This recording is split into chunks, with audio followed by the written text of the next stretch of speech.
Walodi uwae akuluno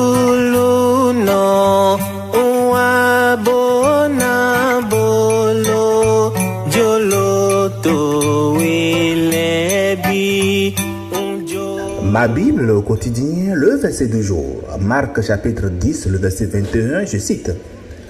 Jésus l'ayant regardé, l'aima et lui dit, « Il te manque une chose. Va, vends tout ce que tu as, donne-le aux pauvres, et tu auras un trésor dans le ciel. Puis viens et suis-moi. » Fin de citation, glorifions le Seigneur.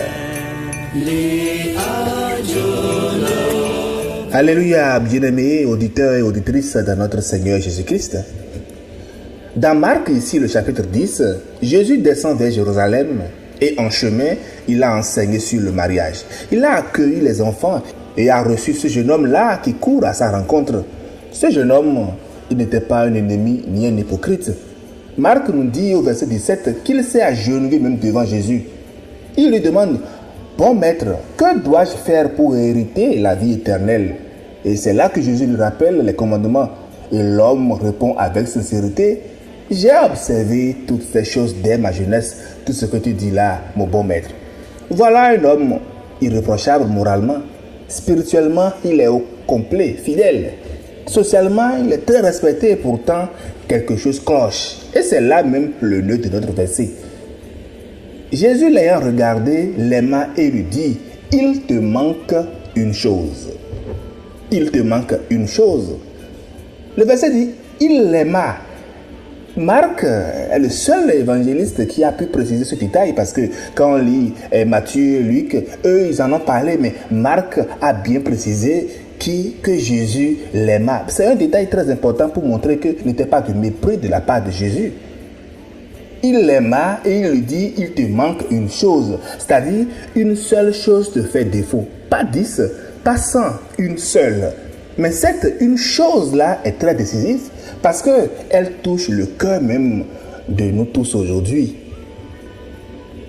Et quand Jésus le dit, Jésus dit, va, vends tout ce que tu as, donne-le aux pauvres et tu auras un trésor dans le ciel.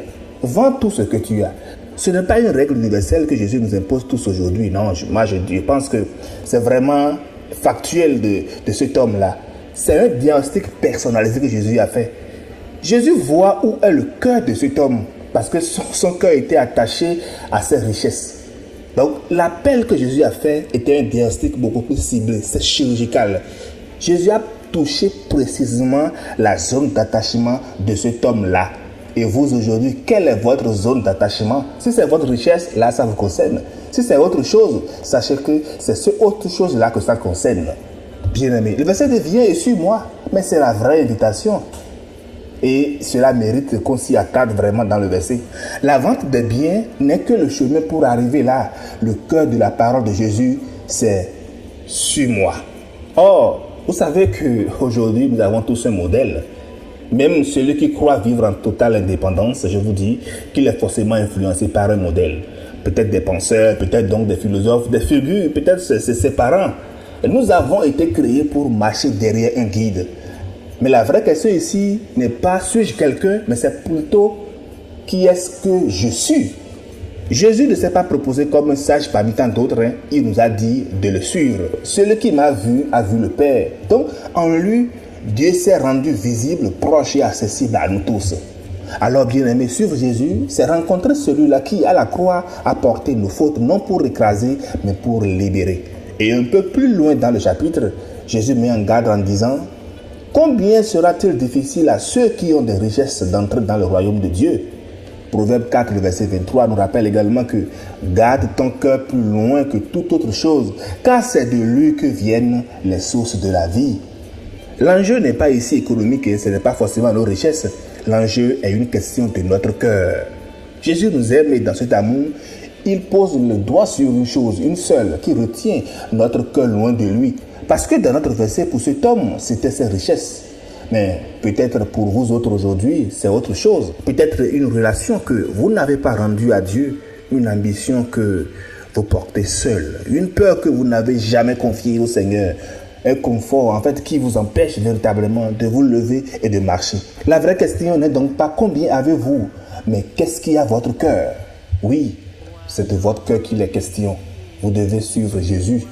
Jésus vous regarde ce matin, bien-aimé, il vous aime et dans cet amour, il vous invite, il nous invite à aller plus loin, à lâcher ce qui nous retient, à le suivre avec un cœur libre. Je prie que cela travaille en nous aujourd'hui et pour toujours, pour que nous puissions nous armer, nous lever pour suivre notre Seigneur Jésus-Christ. Bonne méditation et que la journée soit magnifique et heureuse pour tout un chacun de nous, dans la paix et l'amour de Christ Jésus. Alléluia chez vous.